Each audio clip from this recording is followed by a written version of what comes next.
All right, so today we're taking a look at this garden tool set. This one was sent to me at no charge for this review. I'm going to show you what you get in the package and then show you how to use some of the products that are in here. So you get yourself a nice carrying bag, which I really like, so you can carry all of your tools. You got a couple of rakes here, and then a pair of pruning shears, a couple of shovels, and then a weed puller. And then on the inside here, you also do get a nice pair of gloves. And so if you ever work with tomato plants, you know how important it is to have gloves on, or if you're pulling weeds, you know how important it is to have gloves on. Now, these gloves actually have nice grip to them, and they fit well on a large size hand. And so they're going to protect me from any thorns that I may encounter in the garden, and it's also going to keep my hands from turning green. So you can see that we got a cherry tomato plant over here, and we got a Roma tomato plant over here. They don't look the best because we're at the end of the season, and so we're just going to prune off a little bit of the dead parts here and see if we can't just get a little bit more life out of these. Now, these pruners, of course, they do have a lock on them just like any other pair of pruners, and we're just going to take and cut some of these dead spots off of here, see if we can't get a little bit more nutrients going right to the tomatoes so that we can get these harvested here within the next week or two.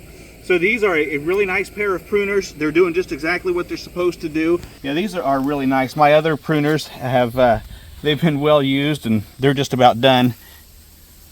So we're gonna go ahead and take this off of here.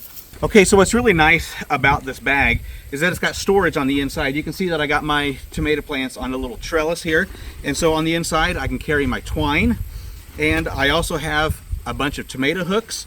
And I also have my irrigation staples, or I can use these for my trellis. So that's really nice to have all of that right there in one place. And your pruning shears are not just going to prune your tomato plants, they're also going to be able to cut your twine. Towards the end of the season, we're just now finishing up. We're going to be cutting these tomato plants down, moving them over into the compost pile. And speaking of compost, let me show you how I'm going to be using my little rake for the rest of the year.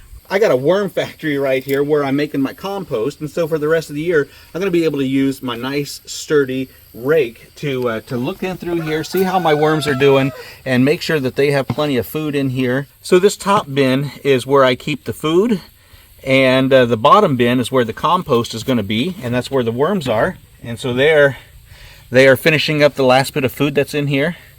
You can see I got a lot of worms in it. That's really good dirt right there. A lot of compost, going to be great for next year's garden. And I don't have to get my hands in here with all these worms, but look at them. We got a good batch in there. So if you're looking for a nice, sturdy handled garden kit, you got your gloves, you got your bag, and these are just, they're metal. They're not going to bend. They're going to be able to take the pressure and the force of the garden. I would definitely recommend them.